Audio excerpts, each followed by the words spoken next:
Reconstruction especially, Democrats had a lot of control. But in the mid-1900s, we started moving more towards the Republican Party as different policies at the federal level and at the state level were forcing people into more conservative positions, and the Republicans were the party where they were moving to move away from actually the Democratic Party because it's getting too liberal. Providing conservatism is one of our characteristics. All right, so the Republican Party is beginning to take over more and more power. We have our first Republican governor elected since Reconstruction, 1978. So if you recall, governors are very influential on who's sitting on those courts. They do make quite a few appointments. And so as we had Governor William Clements take his office in 79, we had more Republican jurors and judges being appointed. Okay, so it's this transitional era in Texas government. All right, so what was going on in this film? It begins with the courts are still predominated by Democrats. So in particular, what court are they talking about?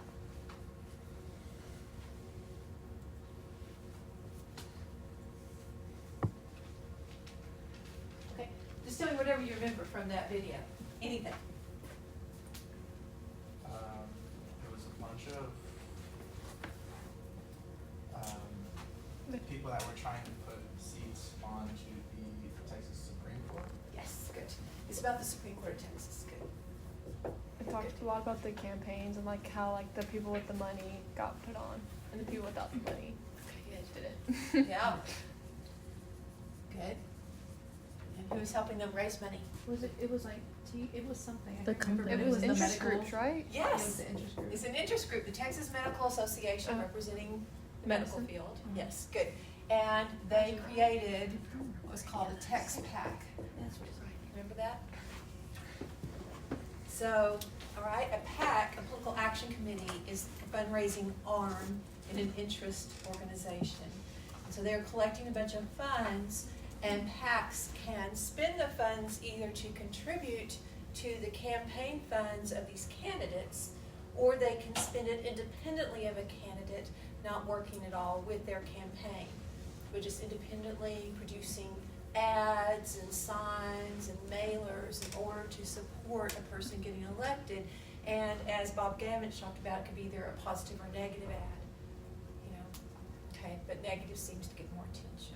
Wasn't it a bunch of, it was like personal injury Yes, see, people who were trying to do it? well, the personal injury lawyers were winning a lot of cases at this time. So the Supreme Court of Texas, is it civil or criminal?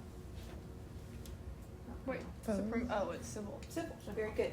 Lawsuits, very good, are, yes, filed with the Supreme Court of Texas, the ultimate court for civil cases.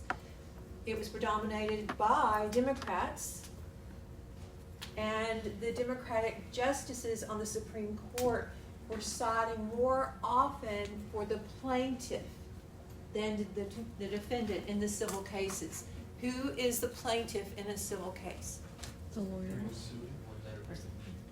Excellent, good. And at this time, I remember when this was going on, you know, doctors were complaining because they were getting hit by a double whammy.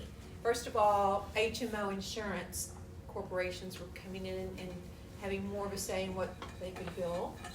And then on the other hand, we had these lawsuits coming about for malpractice, and people were winning big amounts for malpractice lawsuits. So when that happens, then other people kind of get the news and they start filing lawsuits too. This was what was going on in the Supreme Court of Texas. All right. So, Texas Medical Association creates Tex PAC, collects a lot of money, has that campaign among remember the doctors, like a Star Wars theme campaign, to collect funds, and they were very successful at it. What did they do with those monies that they raised? Wait, what did they do with it? Mhm. Oh, are you talking about like the medical people who raised? Oh, they gave it to the people that run their campaigns. Very good. Thank you. Okay. And which people were they going towards?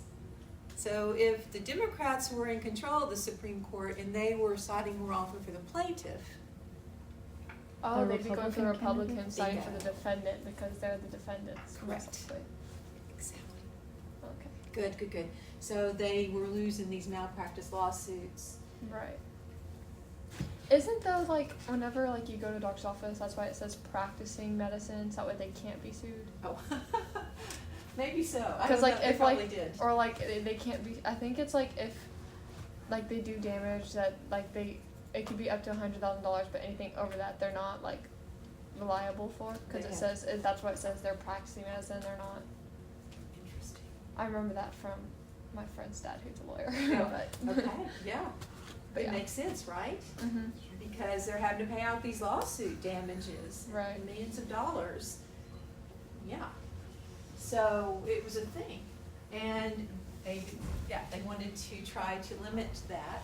And they got a whole slew of justices elected to the Supreme Court who were Republican and considered more conservative and less likely to decide on the side of the plaintiff, the person bringing the lawsuit. Remember how many justices they got elected? 5. Very good. They had supported 6 candidates and 5 of the 6 got elected. And you know how many justices sit on our Supreme Court? 9? Oh, so they can Nine? sway it. 9. Very good. It was 9. So 5 out of the 9 are now supported by Tex Pack. All right. So can you see if that's enough to make those opinions go the other way? And in fact, they did. So they call this campaign Clean Sweep 88. You remember? They've got these new justices on the Texas Supreme Court, and then the Supreme Court starts deciding in favor of the defendant.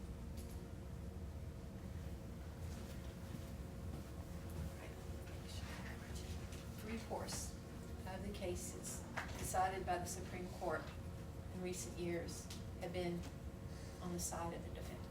So it is quite a change from what it used to be. Okay, does that make sense to everybody? When the Democratic Party was like over it, is it the same beliefs that we know is like now? Like the Democratic Party, is it the same? That's a great question. No. Because, all right, abiding conservatism is Texas characteristic. Right. Yeah. That's why I was surprised that like the Democratic was over it for so long. So I was wondering if it's like the same as we know it now, if it's like different. No. The Democratic Party had both conservatives and liberals in it. So the Democratic Party, those party platforms had to reach out to both of those kind of sides, right? And maybe just have something in the middle, more moderate, that they could agree to. Both of them could agree, okay, we can support that if you do this for us, you know, those kinds of things. And so we had a lot of conservative Democrats in government. Many, many. And I have that very odd graph that I showed y'all a few weeks ago about the distance between our legislators as far as being conservative and liberal. Yeah, and it's been growing because the parties are polarized. Yeah. But still, they found that, you know, the Supreme Court of Texas, they were siding for the plaintiff more. Now, this calls into question or application. If you think about our 2 tendencies here in the state of Texas, so based on our political cultures, what are those 2 characteristics from the very first week? Do you remember Daniel Elazar, that social scientist, said, well, there's these streams that kind of come into Texas. We have our southern traditionalism, excellent, and western Individualism. Perfect, thank you so much. So there's a real strong current as far as individual rights in our state. We like our individual rights. On the other hand, we appreciate tradition and we support business in our state, right? So we've got that other side to our political culture. So as the Supreme Court of Texas started moving over and deciding more cases that were on the business side, those defendants' side, it kind of called into question, okay, what about the individuals who feel like these businesses are encroaching upon their property or their rights? For example, you have oil and gas pipelines being laid on people's property, and the companies are supposed to make the land appear like it did before they laid those pipes. What if they don't? You're going to sue them, right? And isn't it part of our culture to support that individual who is protecting their property rights? As well, we don't want companies to have to pay out a lot of lawsuit damages. We want to cap those. And so there's a tension between those varying characteristics of our state in these lawsuits. So, yeah, good question, thank you. All right. So in general, since we are electing almost all of our judges, do you remember the exception? That we don't elect in a partisan election? Perfect, good. They hire, appoint, good. All right, so we're electing them. Judges, therefore, have to campaign. They got to get their name out there. Name recognition is really important. They have to campaign as a political party candidate. These are our judges. Are so obviously judges will run either Republican or Democrat, correct? Correct. Is the tension for them running as high as it would be for, like, say, the president? So no, probably not, because it's Texas instead of the whole country. Oh, Is that what you're saying? well, Or- kind of, yeah. So because politics are such a big thing, but I feel like when it comes to a judge or something, Mhm. it really shouldn't matter. It should matter Yeah. like how the person would judge. So I was wondering if it is as if there is as much conflict when it comes to that. I wonder, to be quite honest with you, just like her question, because we've become so polarized. Right. Right, those judges that you were hearing talking on the video the other day, they seemed more moderate about it, right? Yeah, they had this bipartisan agreement that we need to do something about the campaign finances and running for these campaigns. So there was more, it seems to me that would have been more likely. You would think we'd have to be collegial. And I'm so sorry y'all aren't all political science majors because we had a great meet and greet last night where we spoke to one of our Texas senators. They were on Zoom with us and talking about what it's like.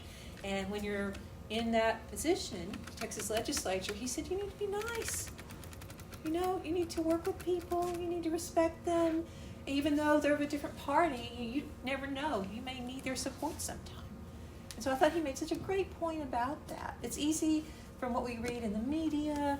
You know, they're going to tell us the bad news, and they're going to emphasize all that stuff that separates us. But maybe there's more that brings us together than we are hearing about nowadays. And one thing he said too is he lost his primary election in March. He was the incumbent. And so that was a big deal that he lost it. And he said one of the ways that he did that was the other person running in the primary got funding from all sorts of places, like out of state, a lot more money to spend. And so was running attack ads where they were using AI to put his face on different bodies, you know, and was saying stuff about him that was not true at all. But people believe it because they don't know otherwise. You know, like things that the Texas legislature couldn't do because they don't have the power, they were saying he did. So it was just fascinating to hear, you know, what that's like. So, yeah. So I don't know. I did try to find some judicial ads for you guys, but I couldn't find anything that was good. I found some really kind of nasty, mean websites, but, so I stopped. But yeah, if y'all find a judicial ad, let me know, because I'd like to see them and see if they're playing dirty ball or not. Okay, so we have these two different types of jurisdictions that we talked about before, criminal versus civil. So in criminal trials, prosecutors represent what? Who? Somebody on the back row. In a criminal trial, prosecutors are representing? Okay, the victim, right? But they're upholding the laws, right? So in general, most of our court cases are at the state level. Okay, so the blame is state, but you're right too. Okay, prosecutors represent the state. Remember those two sides, we talked about those on Monday. Defense lawyers represent the accused. Defense lawyers sometimes have to do pro bono work. Judges will assign different attorneys, okay, this is your case, you need to do pro bono work to represent this defendant. The defense lawyers, as a general rule, don't make a lot of money.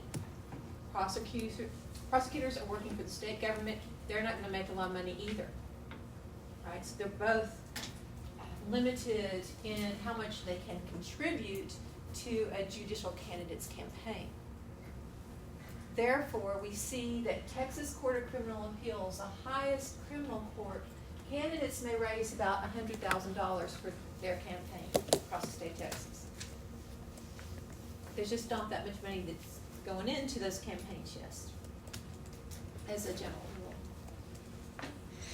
So that's the criminal side, but the civil side is where we're having the lawsuits, and personal injury lawyers are taking part.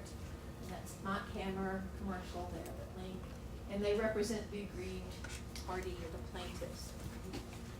On the defense side, though, are lawyers who often represent corporations, professions, or government agencies, entities which have a lot of funding behind them and could be losing a lot of money if they lost the case. So these entities that tend to have more money than a prosecutor or a defense lawyer have more ability to contribute to those campaign funds. Consequently, a Supreme Court of Texas candidate may raise $1 million in this statewide campaign. Just gotta get your name out across the state. Okay, it's $1 million. These justices at the top courts are elected every 6 years. So every 6 years, they're gonna have to get ready, and they're gonna have to campaign and fundraise. This is just for your information only. These people are running for re-election. Right, there are Supreme Court of Texas justices. We have 9 of them, so 3 are elected every 2 years. And they are running, so you can see who they are. And their contributions and expenditures are reported on the Texas Ethics Commission website that we've looked at before. You can go look it up. That's where I found this information about how much money had come in the last 3 months.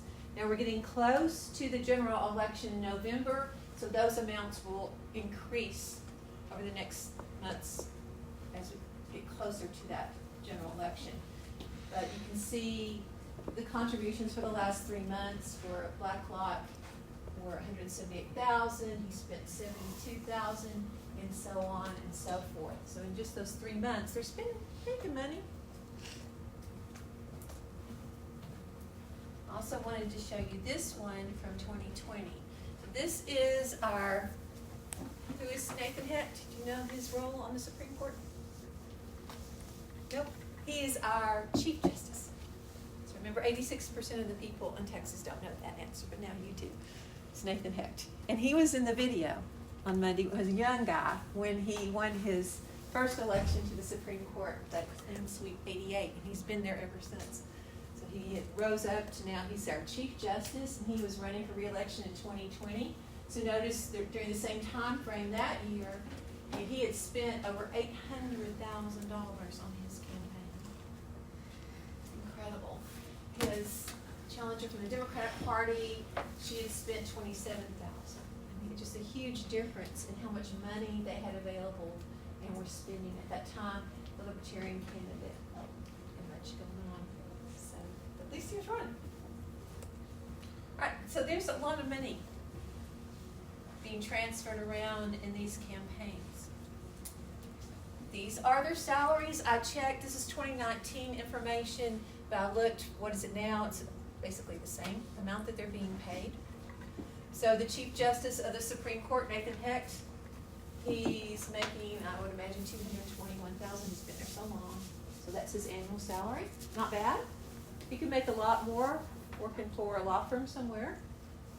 But that's his salary, and then we have the other justices on the highest courts and on down to our state district judges, etc. It's about the same they're making today. So if you look at those salaries, Can you think about, every 6 years for these Supreme Court justices, you're gonna have to raise about $1 million. Is that gonna come from their salary? They have to get people to donate. Right? So they need that. They need those contributions. But the problem is, a lot of us don't know about justices in the state. A lot of us, when we do want to contribute to a campaign, often it's not for a judge. It's president, it's governor, attorney general, or legislator, people like that, that we hear about more often. What happens is it's law firms, it's lawyers, it's corporations who have cases that could easily go up to the Supreme Court that are more likely to contribute to these campaigns. And does that create a conflict of interest for the justice who has to run for re-election? It's dependent on the money coming from other places in order to run their campaigns. So this is a point of contention, and why people think there needs to be some reform. Like in the video on Monday, we need to limit these campaign contributions. Courts have a policy-making role, right? They're making policy. Their decisions have to be upheld.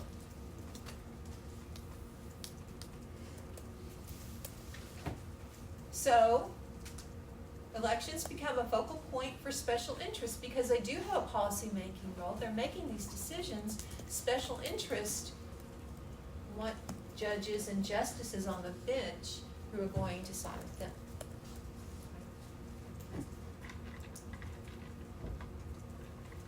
Texas Medical Association, that apply? Absolutely. I'm going to get justices that would side more often with them.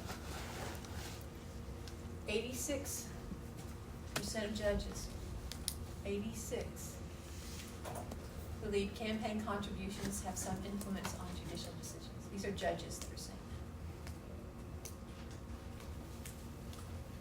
That's that column right here. So it's hard to read. Very significant influence is the dark green. Significant influence, somewhat significant influence is the medium green. No influence is the bright green. So you can see judges, court personnel, attorneys, and the general public all pretty much agree that campaign contributions can have an effect on the judges' decisions, and they're making policies. So I think it's interesting. You can see the general public is less. Let's see, it's 83% of the general public believe that money influences their decisions. So it's a little bit less for the general public. So why do you think that is? They're maybe not knowledgeable. Right. They just don't know.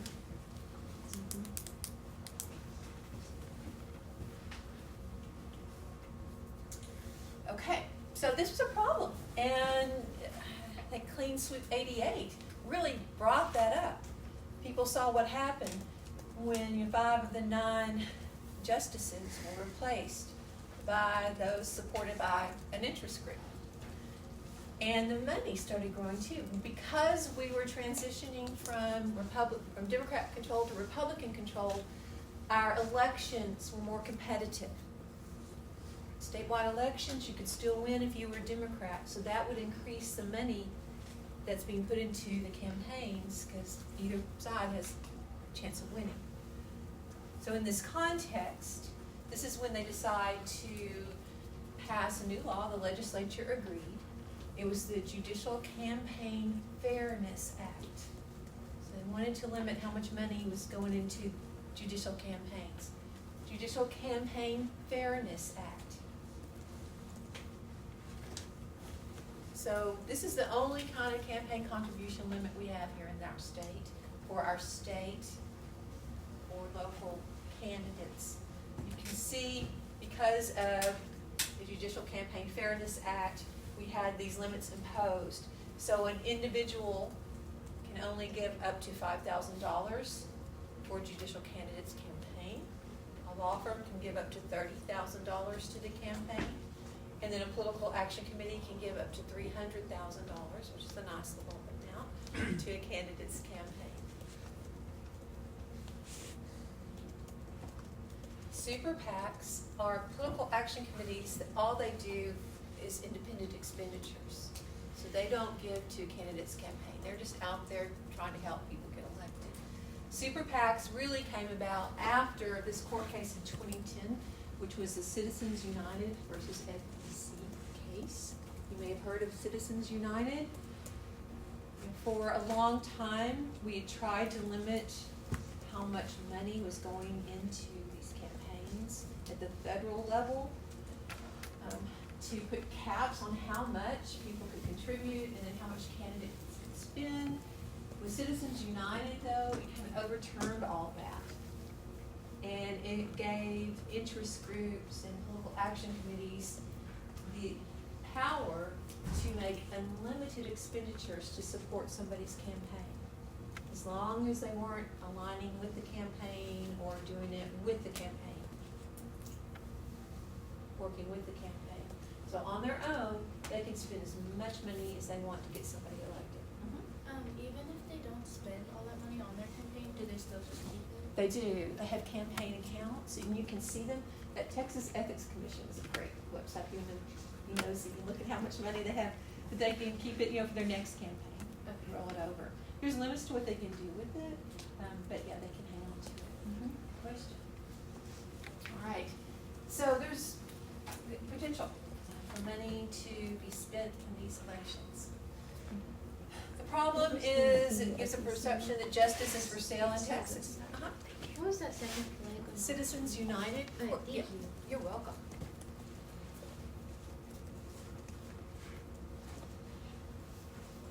For years and years, interest group that I studied for my dissertation, Common Cause, fought really hard to limit how much money could go into campaigns. And they got legislation passed in 2002, became Feingold. And they got legislation passed in the 70s where we would give a public fund to presidential candidates if they wanted to use that and not get other kinds of contributions. And they used that for years until around 2000, and that stopped, and they wanted more money than we could give them publicly.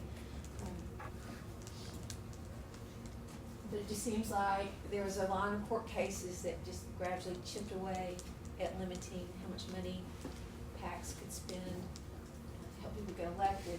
So now we do have our Judicial Campaign Fairness Act, but there's still the perception that justice is for sale. And also another perception is, especially with the Supreme Court of Texas, the judicial system protects businesses at the expense of individuals. And you can, 3 out of 4 times they're making a decision for the business.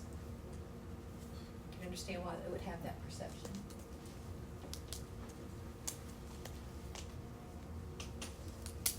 So we have some constitutional amendments we could add to the Texas Constitution if you wanted to change things around.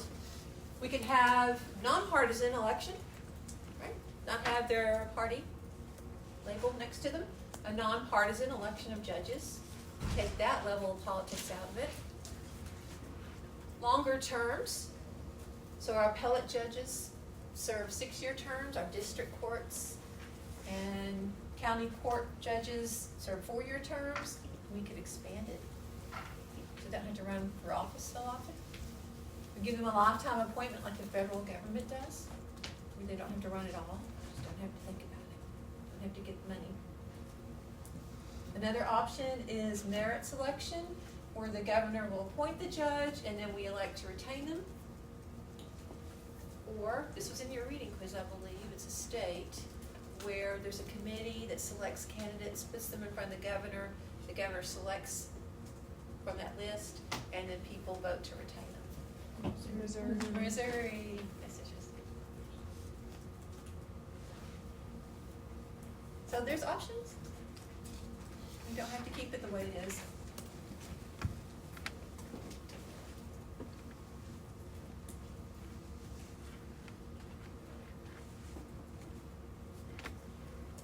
All right, so do you remember the governor's State of the State address?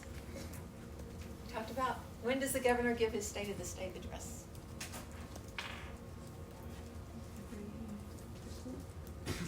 Yeah, basically, right? It's around the beginning of the legislative session, so every 2 years when they meet. And similarly, we have our Chief Justice of the Supreme Court of Texas give the State of the Judiciary address. So Nathan Hecht gave his State of the Judiciary address in 2023. We're gonna get another one in 2025. And so he's talking about what's going on. The link of the challenges is to his State of the Judiciary speech. You could read and see what he said. I just pulled out a few items from there. Case management with electronic capacities. Of course, this is right after COVID. So they started using Zoom sessions and for a lot of cases. My daughter was rear-ended by somebody and he would not pay, and his insurance wouldn't pay, and it was just like she was trying to get him to pay her back for doing this damage to her car. So she went to court, and at the court, the judge was on a Zoom session. So there was just a computer there, and that was the court. Isn't that wild? That's so unserious. I mean, so that's, the pandemic has done that, which makes it easier, I guess, it's more efficient. But, case management with electronic capacity, so that means a lot more money is gonna have to be spent on technology to make sure they're doing appropriate record keeping. Judicial compensation. So you saw those salaries. They've been the same for quite a long time. Nathan Hecht, in his speech, he's comparing the difference between a federal district judge and a state district judge, and the distance between them. And the federal district judge is getting many, many more times what the state district judge is making. So he's just bringing up that point. He brought the point, business cases can be inefficient and lack transparency. So voila, we have those business courts. Detention of high-risk defendants without bond. We have a policy that does that. Seal court records for first-time non-serious misdemeanors. That was proposed but did not pass through the legislature. Mental health adjudications of juveniles. This passed the legislature. So it's somewhat similar to the governor's state of the state address. And he's talking about the justice gap is now a justice chasm where it is just so expensive. For people who don't have a lot of money to access the judicial system is a challenge. And that was his update. All right, so that concludes the lecture part of this class. So for discussion, I wanted to throw it out to you guys. Would you rather discuss judicial selection or drug courts? Because I'm ready to go to drug courts too. What courts? Drugs? Drug courts? Drugs, like about like drugs? Like drugs? Oh yeah, let's discuss drug courts. Okay. I think either one sounds fine. I think either leads to a really good discussion. So drug courts, like I said on Monday, usually do this with CJ, so there's a bit of a criminal justice perspective embedded in this. But this drug courts, we have drug courts as part of our judicial branch. And we have surprisingly